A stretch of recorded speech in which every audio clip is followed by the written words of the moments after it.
Two humorous nurses would like to acknowledge the true custodians of the land in which we record our podcast, the Yorta Yorta people. We pay our respects to elders past and present and extend our respects to all Aboriginal and Torres Strait Islanders listening today. Always was, always will be Aboriginal land. We're so excited for this episode to be sponsored by eNurse. eNurse is Australia's leading one-stop nurse shop. eNurse specialises in everything a nurse or nursing student would need to survive. From comfortable, stylish and keep you cool under pressure Elitecare Scrubs to handheld study guides, nursing equipment and even a travel coffee mug for those long commutes. eNurse will be your new favourite online shop for all things nursing. Head to www.enurse.com.au and use our code HumorousNurses for a cheeky discount.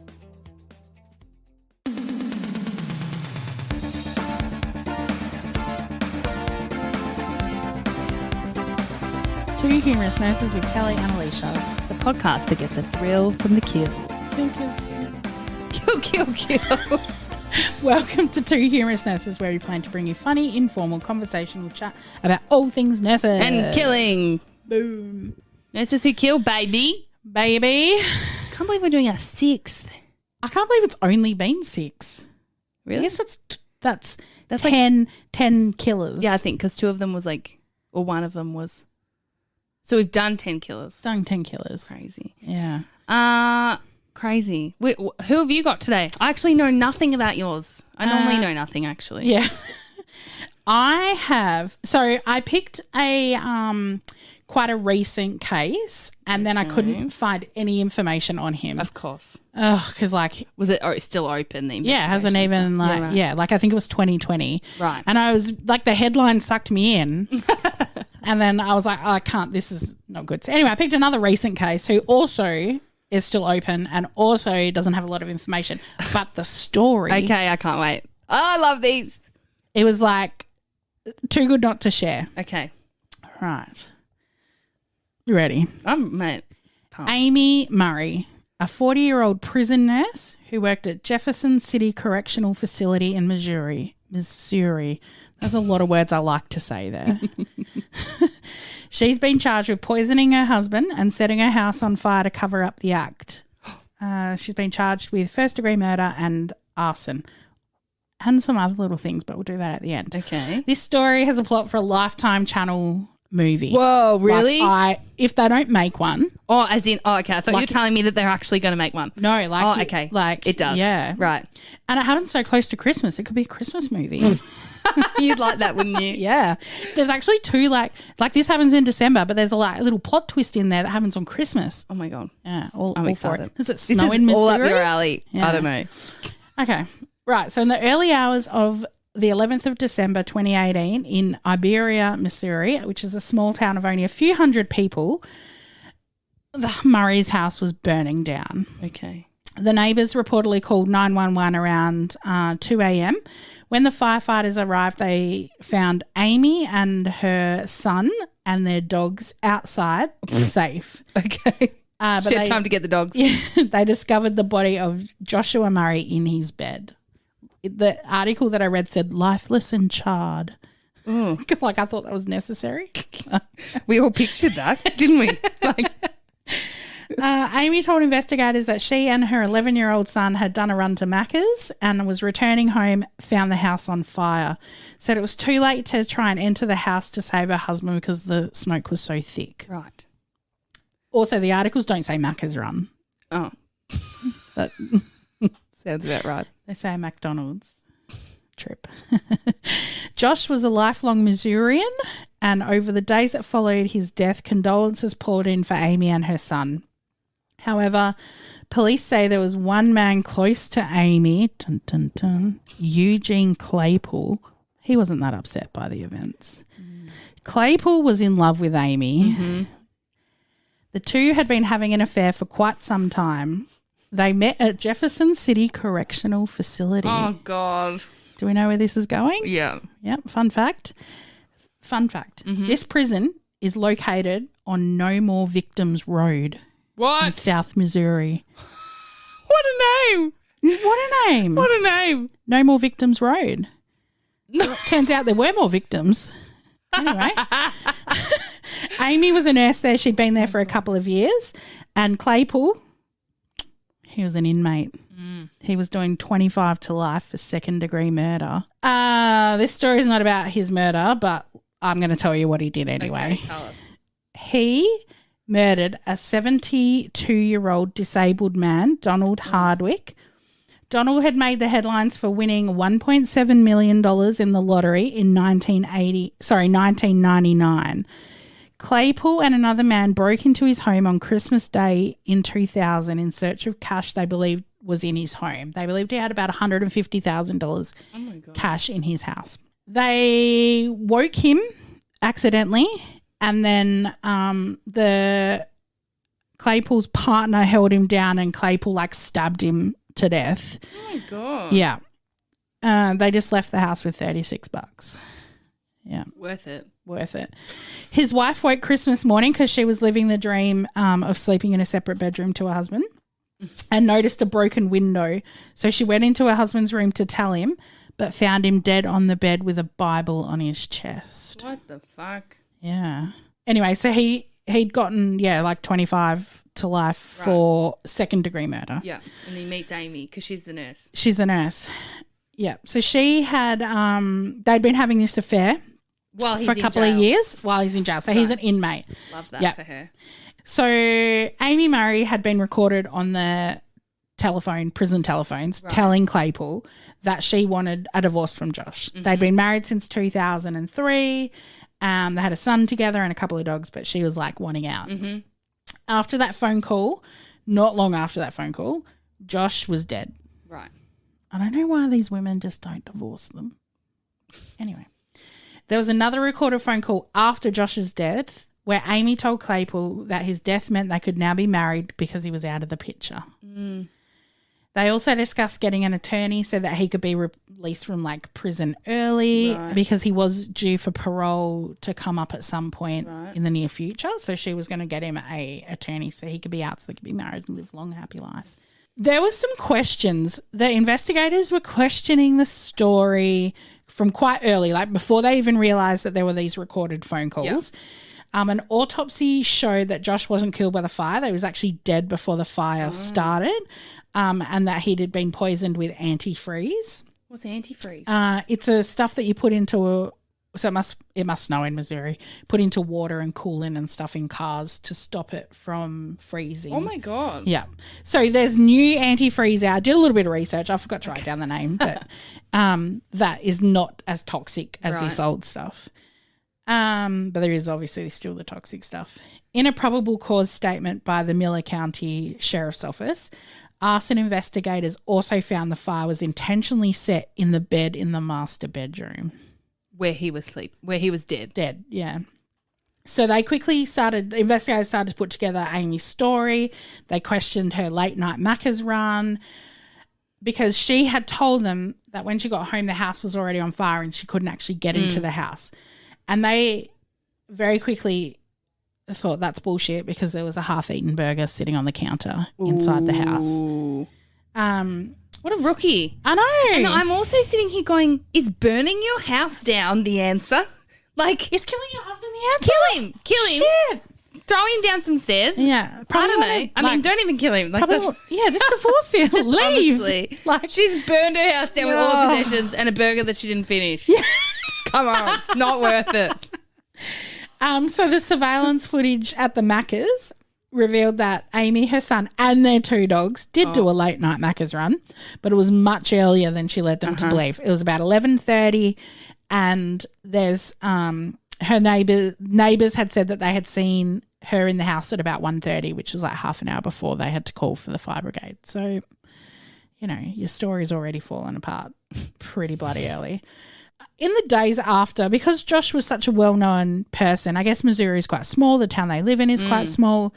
There had been some GoFundMe set up for the family. Yeah. There was heaps of mourners. Everyone gave wholehearted support to Amy and the kid. And well, they would have been homeless too. Yeah. And what a tragic way to lose. She killed her son's dad as well. I know. And he was there. That's fucked.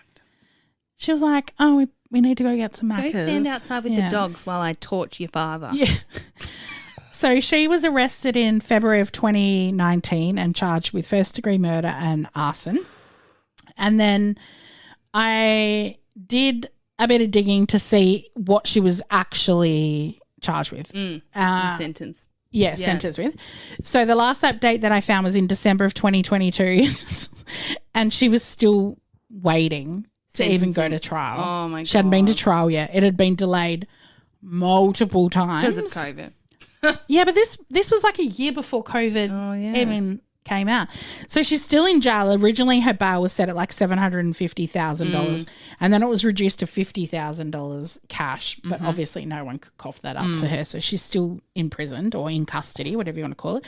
And her trial has been set for October this year. You know what she'll get? She'll get time served.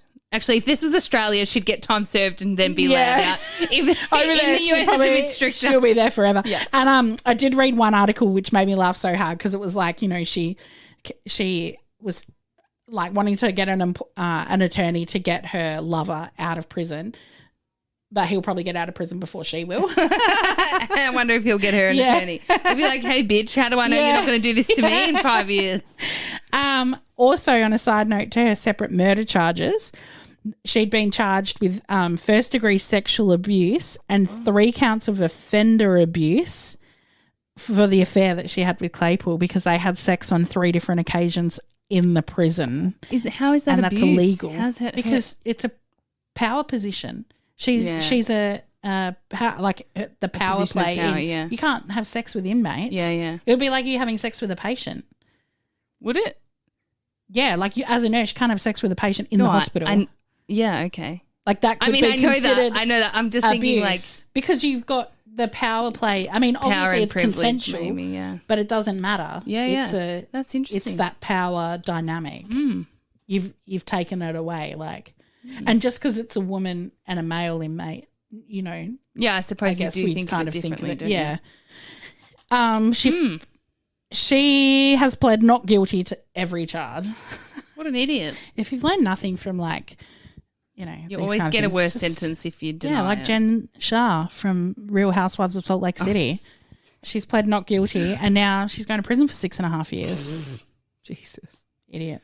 Anyway, that's my very short, like soap opera tale. The moral of the story is: don't kill your husband. Just fucking leave him. I wonder what her career had been like up to that point. I couldn't find anything about her employee. So she was employed through an agency that provided healthcare people to like prisons and things like that, to correctional facilities. Yeah. So she was employed by an external, and they just basically said that when they found out about these, they terminated their employment. But there was no workforce history provided to the like journal, because there's only articles about her. Like there's actually nothing concrete in there. So I had to read I read 20 different articles to try and find like snippets of stuff that was like New York Times is a good one. They always do like quite in depth. Oh yeah. Yeah. Do you know, it's so interesting. So the person that I've chosen also killed in their personal life. Like it's weird that we've chosen similar. Yeah, weird because I thought, we haven't had a prison guard, like a prison nurse. Yeah. We always have them that kill patients, but I mean, not all nurses that kill patients. Well, that's right. So then I found this chick who, this story, I think, I mean, it's got just as much stupidity as yours, but more kind of thought-provoking. Are you getting sweaty armpits or sweaty balls walking to work in your scrubs? Well, every nurse needs a pair of scrubs that are breathable, super comfy, and not clingy. Elitecare was designed by a nurse for nurses. They're 55% cotton blend, so they're cool and comfortable, durable, and have plenty of pockets. And when I say plenty, I mean like plenty. Pen loops, chest loops, everything for like your glasses, your name tags, and they have heaps of different designs. They're size inclusive up to a 5XL and have great colours. E-Nurse have a 100% satisfaction guarantee, free shipping on orders over $150, and are packed within 48 hours of ordering. And they literally have everything you could ever need to do your job. Head to www.enurse.com.au to check out their whole range of Elitecare scrubs. Don't forget our code HUMOROUSNURSES for a cheeky discount. E-Nurse loves our nurses. So I'm doing Maura Catherine Bannister. So, and similarly to you, I found a lot of news articles and then couldn't find any information about the victim, couldn't find any information about Maura's like life before she killed, right? And then I thought, well, I know it happened in Queensland. I couldn't find and then Aussie, you love that. Yeah, so this happened in Queensland and I'm like, well, I know when it happened and I know that it would have been a coroner's case. So I got onto the Coroner's Court of Queensland and I literally typed in morphine because this was like the method of killing and found like all of the coroner's inquest like information. Yep. So, and then I found the name of the victim and some more information about the killer. So I'm really excited about this one. So Maura Bannister. Born in 1961 and was first registered as an enrolled nurse in August 1998, so when she was 37. Couldn't find any more information about what had happened to her before 37 years of age, so before 98. But for some time up until from 98 to August 2014, she was employed as an enrolled nurse at a Brisbane hospital. So this happened in Brisbane. At that time, her registration, so she did not have a medication endorsement, okay? EN, not medication endorsed. So I'm going to give you a bit of background to the victim and then the story kind of all comes together. So the victim's name was Betty and she was 87 when she died on the 16th of July 2014. So this lady, Maura Bannister and this elderly lady, they were like family friends. So Maura was friends with Betty's daughter, right? Yeah. So Betty goes into hospital. She's been unwell for some time, like lots of chronic conditions, like ischemic heart disease, chronic kidney disease and emphysema, right? And she was taking lots of medications at that time for different things. And I believe she was living in a nursing home prior to being admitted to the hospital. She was also on warfarin for AF. On the 29th of June 2014, so Betty was admitted to the Prince Charles Hospital with increasing shortness of breath. And on the 9th of July, she had a fall in the hospital. Yeah. They did a CT of her head and ruled out any intracranial pathology other than some like Alzheimer's changes or something. Then her treating doctor spoke with the family and the family were like, we'll take her home and she can receive like community palliative care in the home with us. The decision was made that she's probably not going to recover basically from this admission. I think she was admitted with like exacerbation of COPD on the background of her CCF and whatever. Like she was fucked basically. But not so much so that they predicted she was going to die within a couple of days. I think the family thought that she would be there for at least a few weeks or months and receive. So she was palliative, but she wasn't actively dying. No, correct. So she was discharged on the 10th of July 2014 into the care of her family. The family requested like referrals to the palliative care team and everything, which happened, but obviously these things take time. Good old public health system. Then Betty's daughter like looked after her. So I don't know what the daughter's name is, but she looked after her while like at her home, which was like an hour away from where she lived before in the nursing home. Yeah. So then Betty goes home with her daughter and the daughter's concerned that she is not receiving enough pain relief. Like I think she'd been discharged on some endone and it wasn't enough, right? Yeah. Then the doctor prescribed fentanyl lozenges. And this is where the story gets a little bit kind of dicey and I'll get the nurse back involved soon. But so the family contact the doctor, he prescribes fentanyl lozenges and then they like try to give them to her but she spits them out and stuff so it's not really working. The daughter had been given a heap of medications from the nursing home that Betty had been on. Some of those were fentanyl patches. But little did they know that she wasn't actually being actively prescribed those anymore. And the family actually had no idea how to give any of these medications. So they'd been given like all these fentanyl patches, endone, fentanyl lozenges. And then when the lozenges weren't working, the daughter contacted the GP again. And this was all within like sort of a couple of days after being discharged from hospital. And he prescribed Ordine oral liquid. So then within sort of 24 hours of this morphine, so the Ordine was ordered at like 1 to 2 mils TDS. Yep. Right? And then after...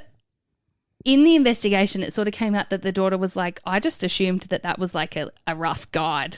Like, so the daughter was like, she's like, I think I gave her about 4 doses in that first day, like in the first day that she received the morphine.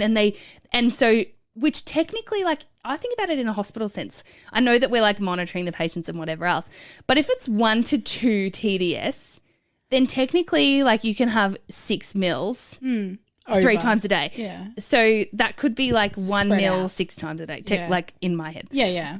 Anyway, so she was like, oh, I didn't realise. And then also thought that then she applies a fentanyl patch and applies another one and doesn't realise that they're opioids. She thought they were for her heart. So actually had no idea that then she's given her 2 fentanyl patches, which were like, I think they were big doses. And they weren't even being prescribed to Betty at the time of her admission to the hospital. So these are like old stock. So she's got 2 fentanyl patches in situ and having oral morphine and fentanyl lozenges, right? Then on the morning of the 16th, Betty's daughter rings her friend Maura and says, I need you to come over because mum's breathing. There's something wrong. Like, so she was obviously chain staking and was like gurgling and had a lot of respiratory secretions and it was freaking the daughter out. So she rings Maura and she's like, I need you to come over. Like, I don't know what the hell to do. So Maura comes over and her and the daughter had been having this conversation about how stressful it is and how she's not sure if she's even getting the full dose of morphine because some of it dribbles out and she won't take the lozenges and all very confused and about how to deal with the situation. They'd received no support from the GP. Like they hadn't had a home visit. It had been a few days since they'd been home from hospital. And also then no palliative care like had contacted them or been there to support them yet because they were new to the service. Sure. So then Maura decides that she's going to draw up a almost full syringe. And I don't know how big the syringe was. I couldn't find that in the notes.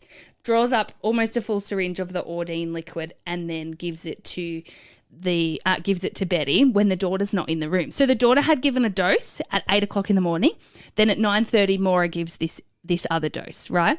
Then apparently according to Maura, the daughter comes back in and gives another dose because she wasn't sure that that her mum had received the full dose at 8 o'clock in the morning. So there's all these like, they basically don't know. But Maura came in and was like, basically, I'm going to just fix this, right? And she injected it really slowly. And she says this in the investigation, like, and I'll explain what happens, but she is like, puts the syringe to the back of Betty's throat and injects super, super slowly so that she's swallowing the entire amount. Yeah. Right?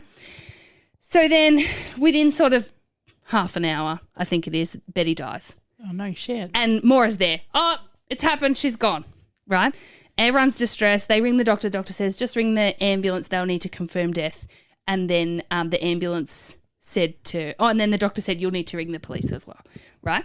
I don't actually know why. Is that a routine? I think that's pretty standard if you die in the community. Yeah, without like palliative care service or whatever involved. So the GP was like, I'm happy to write the like death certificate, just like call me when the ambos get there and then let me know. Like the police called the doctor was happy. Nothing suspicious. They didn't know at the time that obviously that Maura had given that huge dose of morphine, right? Yeah. Bear in mind, not medication endorsed, right? So she's given... But not even there as a nurse. Not even there as a nurse, there as a friend, which I get, like, if I was coming on an to your place... already quite drugged woman.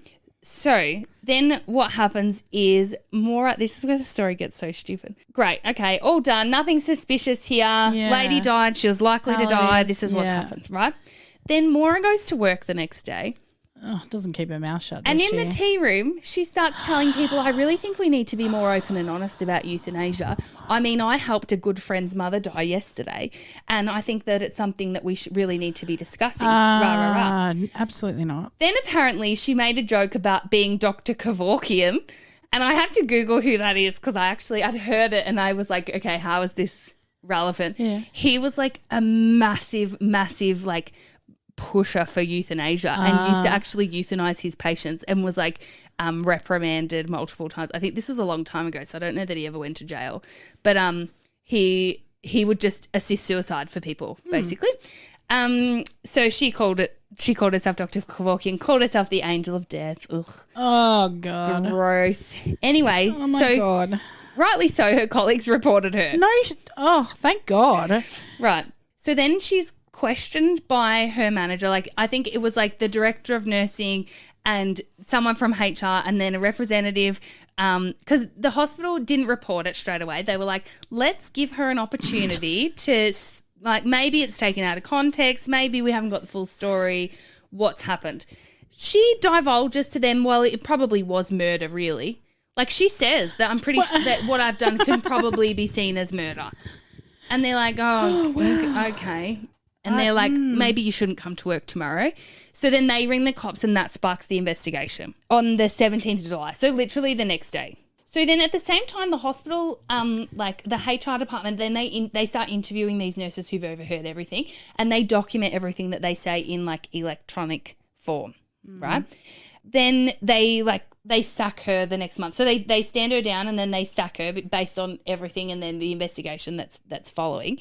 The hospital, like, it was acknowledged by the coroner that the hospital did properly report everything, like that the coroner was happy with how they handled it. That's good. I wonder, though, this like sparked a question for me. Would the hospital have been so quick to report it if it had happened internally?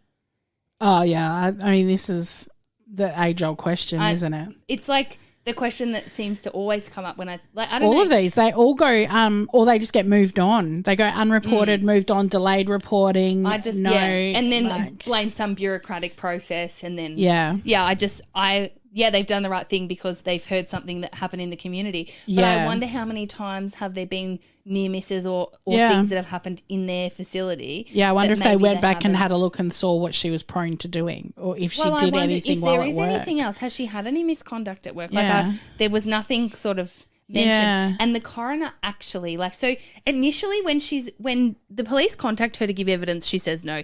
And the daughter and the son-in-law, no comment based on legal advice. So I think they realised that they were culpable because they actually had no fucking idea what they were doing, which is probably not their fault, but get educated if you're going to provide palliative care to somebody. But yeah, so they're like, no comment. Maura's no comment. So then the investigation is not dead, but they can't get any witness statements. They don't know the timeline. They don't know what's happened. So they have to rely heavily on the autopsy. They seized all the medications and they found 182 grams of morphine being present, so about 175.9 mils of liquid, which I find so interesting because it's not equal. They contact the supplier, this is a side note, they contact the manufacturer of the Ordine. There's a give or take of 14 mils in the bottle because they need to make, so it's always 200 grams or 200 milligrams, more, whatever it is. Yeah. But sometimes in more fluid, which is so strange to me. Anyway, so they worked out that there's about 3.8 milligrams of morphine per mil of liquid. In the autopsy, they and other post-mortem investigations, toxicology testing showed potentially fatal levels in Betty's blood of 2 opioids, the morphine and fentanyl. Oxycodone was also there, but within a range that was considered to be non-toxic. And I'll get into that a bit more. So they found 8 mils of morphine in her gut alone. Oh, shit. Yeah, like when she died. Because didn't have time to process because it was only half an hour. Literally, and like then she died. So she must have given her a fair dose. Whack. Well, that's right. So she doesn't actually know how much she gave. So whether she gave like 5 or 6 mils in a 5 or 6 mil syringe and her daughter gave an extra 1 or 2 Well, mil. that's it. So that's why it's still a little bit ambiguous. So because they didn't give evidence, the coroner the leading investigator determined that there was insufficient evidence to consider any criminal charges. So this woman's died clearly from being overdosed, but they can't figure out who's done it. And you can't force them to talk? I don't think it was your right to be forced to fucking talk. You can be forced to talk, and this is what happened. So the coroner arranges an inquest based on what's happening with the investigation and also based on the findings from the autopsy, right? At the pre-inquest hearing, the coroner issues a non-publication order prohibiting the publication of any information identifying the deceased persons and all witnesses, including the Queensland Ambulance Services officers. This was extended to including non-identification of the hospital where the enrolled nurse was employed. The non-publication order excluded the investigating officer and other blah, blah, blah. But it's saying that no one should be publicising the victim's name. Like, everybody was protected. Yeah. So to then encourage them to talk, they didn't. So then interviews a stack of people like including a palliative care specialist, someone from the nurses board, someone from the hospital, someone like literally like loads and loads of people. And the palliative care, I thought it was interesting to take some of the stuff from the palliative care specialist. And they were saying that palliative care, and this I found this fascinating, palliative care is specifically provided for in legislation in Queensland. The Criminal Code in Queensland, Section 282A, in summary provides that a doctor or someone authorised in writing by the doctor who hastens a patient's death through palliative care is not criminally responsible for the patient's death if the palliative care is to maintain or improve the comfort of a person who is subject to pain and suffering and provided in good faith and with reasonable care and skill and is reasonable and in accordance with good medical practice. Yeah. I think that's I think you'll find that might be the same in most I think states. It is, which I can see what this means because like instigating, say, a syringe driver with morphine may actually hasten somebody's death. And I think that's why this exists, I'm guessing, to protect the nurses. Us for putting one up. So long as we know that we're not giving 8 mils of Ordine on top of 2 fentanyl patches and a fentanyl lozenge. Yeah, you're right. You know, like we've given someone 2 mil of Ordine because they were breathing in distress. Yeah, exactly. The fact they died 10 minutes later. Not your fault. No. Exactly. Yeah. So on the autopsy, it showed multiple comorbidities and an internal examination showed significant pre-existing natural disease, which we already knew, and there were some diabetes-related changes, blah, blah, blah.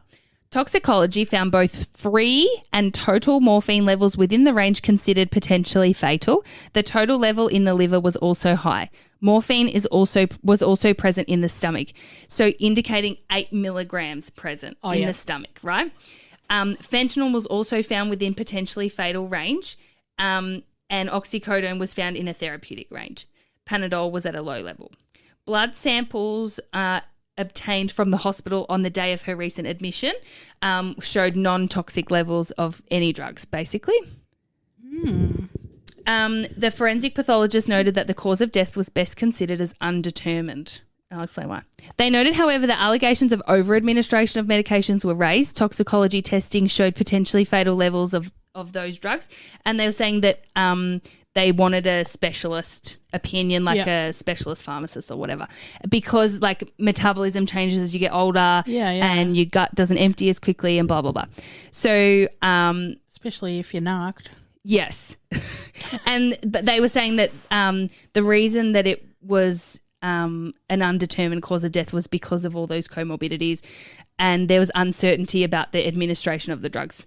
So then an expert comes in and they were able to ascertain that at least 38 mils of liquid was missing from the oral morphine bottle, and this was equivalent to a dose of 190 milligrams. So that's in less than 24 hours, which had only been dispensed for approximately 24 hours prior to her death. She'd been prescribed morphine 1 to 2 mil 3 times a day, so that would be a maximum of 30 milligrams a day or 6 mil. So if 38 mils of morphine was administered to Betty in that 24-hour period, she would have received an amount of morphine that was more than 6 times the intended daily dose. They also said that the blood levels were consistent with excessive dosing, and the fentanyl levels as well were super therapeutic, and that the possible over-administration of the fentanyl patches and lozenges by the family combined with the overdosing of the morphine is likely what killed her, basically. Yeah. The GP was unaware that the family had the fentanyl patches. There was no prescription either for the fentanyl lozenges, which I find so strange. Like they dispensed them straight from the doctor's clinic to the family, like maybe because it was an extenuating circumstance or something. Maybe they have like a palliative care So they have like a drug something. cupboard. I don't know. Yeah. So they worked out that she had 6 lozenges in that of 200 mics of fentanyl. I didn't think she liked I know, them. but I'm thinking about it from the daughter's perspective too. Like, what if she had like 2 or 3 sucks and then chucked it away? Like, how much fentanyl is she getting? And do you know what I mean? Pleasant, those lozenges. I don't think so. Yeah. I wouldn't think they'd be. But yeah, they're saying that even if all of those unaccounted lozenges had been administered, this dose in isolation would have been unlikely to produce the toxicology level found at autopsy. Okay. Yeah. So then they talked about the combination of the patches with the lozenges. And then they were saying that because there were 2 fentanyl patches on Betty, the old one hadn't been removed, so she was likely getting like double dose of the patch as well. So basically she is saying that the cause of death is Betty's death resulted from a combination of those mixed opioids and her pre-existing injury. So then the coroner forces the family members to speak give evidence under the Section 39 of the Coroner's Act 2003 on the basis that it was in the public interest for their evidence to be heard, but that any evidence given, including derivative evidence, could not be used against them in any criminal prosecution. So forces them to give evidence but protects them from being charged with anything. Yep. Okay. So the daughter gives evidence and her evidence is incriminating. Like for herself, basically, Yes. and also for Maura. So she said she was the primary giver of all the medications. She acknowledges that she didn't fully understand. Well, she also doesn't know that Moira gave that dose, does she? Well, or does she know that? She might know actually, that. that's a good question. I'll better look at that. Because Moira wasn't present. I mean, So she was. basically, she acknowledges everything that we just talked about, the multiple phone calls to the doctors, the increasing all of her pain relief. So on the 16th of July, she says that her mother's breathing became laboured that morning, sounding rattling, and she was extremely distressed and frightened. At 9:30, she sat her mother up and green fluid came out of her mouth and called Maura then to come over, which they verified with telephone records and stuff. She told Maura that she'd administered morphine at 8 a.m. but advised she was unsure how much she actually got. And then at this point, they discussed giving Betty an additional dose of morphine. And she says the nurse drew this up using the same syringe she'd been using and gave it to her mother. So she was there, but she didn't know how much was in there. Right, yeah. The daughter said some of this drooled out. At this point, the daughter stated she personally was extremely distressed and crying. The daughter went to take a shower and her husband arrived. When she returned from her shower, her mother had passed away. So she wasn't present when she died. She said that she didn't think that there was any anything untoward. Yeah. Then the nurse, Maura, gives evidence. She provided an unsworn statement. The others provided sworn statements. I think it's very odd. Anyway, and it's so funny because by the time she'd given evidence, must have been about 2 years after the fact. Yep. And she was like, her whole thing was, her excuse for her poor memory was that she did her statement when she was on holidays. And, when you're on holidays, you're really relaxed. And that's why I couldn't really remember all the details because it's on holidays. Fair enough. Lucky. She says she was only involved in administering one dose of oral morphine, but that she carefully syringed the medication slowly into Betty's mouth, making sure she swallowed it all. But then she states that she was present when 3 doses of oral morphine were given. But that was not consistent. So then basically what happens is Betty never gets arrested. 2 years has passed and she hasn't been working. She chooses not to work in that time. She's been sacked from Brisbane Hospital, chooses not to work. And then I don't know if is it APRA? Yeah. So then APRA are like, no, we need to have a discussion about your registration. Yep. So then gets 2 years, no nursing, done. That's it. She can reapply to nurse in 2 years' time. That's it. That's the only outcome. That's the outcome. The outcome. There was never any criminal charges laid against her or the family. Wow. I was thinking about this last night when I was researching. I'm like, this daughter is going to see from this, from the coroner's hearing, that she basically contributed. killed her mother. Yeah. Which, I mean, her mum was going to die anyway. But yeah, I know. But even if your mum was going to die, you just want them comfortable. You don't want to be like, I'm going to give you all the morphine so you die. no, exactly. Like, you don't want to kill them. No. And I think you want them to be comfortable. Yeah. And we often will say that when we give, it's a fine line between exactly. a dose of morphine and, we will say to people, if we give this morphine, we could depress their breathing to the point they stop. Yeah. So it's Are finding you the balance. aware of yeah, this? Yeah. Like, do you think they need it? And the only other thing, distressing. Yeah. The only other thing that I failed to mention was that Maura acknowledged that she didn't realise she was having fentanyl as well until after she'd given the dose. So she gave the dose of morphine and then they turned her to change her and she saw the patch. So that was I think she realised that she possibly, and that she knew that giving that morphine, she'd explained to the family that giving morphine will depress that respiratory drive. And she acknowledged that in all of her statements. I think this is just a good time to reflect on, you're a nurse in a hospital, but what you do outside of a hospital could have impacts on your life in the hospital. Well, she expressed like disdain and disappointment that her outside life was being like brought into her hospital life. She brought it in though when she sat in that tea room talking about how she just killed her friend's mum. I know. So it made me realize like how stupidity for one. Yeah, nothing might have happened. And if she never said anything, nothing would have happened. Nothing would have happened. She would have kept her mouth shut. The mum wouldn't have even had an autopsy. She's palliative. Yeah. And nothing would have come of it. There was nothing suspicious at the scene. The ambulance and the police officers were quite satisfied with the scene. If she hadn't have said it, and the daughter was quite, okay that it had happened and whatever else. Like, so the lesson here is keep your mouth shut. Well, I'm not going to say that. I think the lesson here is scope of practice. Yeah, scope of practice, but also like and I think about this sometimes when people ask me for medical advice. Like, friends will ring you and be like, what do you do about this? I always say go to the ED. Well, yeah. Trust your gut. And also, yes, trust your mum gut. But also, like, especially when it comes to, like, their family members in hospital and they've got questions for me and things like that, I always think, I can't give you advice. And even over the phone when people ring when you're at work and people ring and they want medical advice and I'm like, I don't know what drugs you're on. I don't know your medical history. I don't know anything about you. Yeah. And this is the thing, like, okay, if I put myself into Maura's shoes and I come over and help my friend with their dying mum, okay, I could easily give a dose of morphine. But if that was me, I would probably go in and be like, I really shouldn't be Can I giving talk to your these doctor? drugs. Let's call the palliative care team. Yeah. Let's get them here you now. the supports that you need. Let's ring the GP, find out, get them to come. Like, we would probably be more proactive in, like, engaging those services. Yeah. And it's very easy to go, give him some morphine. Yeah, that'll help her breathing. Yeah. It's very easy to do that. But we would say, how much have you already given her? Yes. How much have you given her? Because we this bottle think about says. it. Yeah, that's right. I think it's interesting. It's a hard one. It's an interesting concept. That was thought provoking. Yeah, it definitely had me thinking about like how many nurses practice in a nursing way outside of work. Yes. And we have talked about this briefly in the research or in off duty. We're off duty. Yeah. Well, that's it. Like, don't ask me. But I think there would be moments where like exactly like Maura's, a friend's rung in distress. Yeah. And you want to help them. Yeah. And but then Maura acknowledged that she knew what was going to happen, that she predicted that it would hasten her death. But maybe we are a bit more – she wasn't medication endorsed. No. So maybe we're a little bit more critical thinking. And a bit more aware. Around the medication side of it than maybe she was. Yeah. Also, it sounds like she had a bit of a God complex maybe. As well.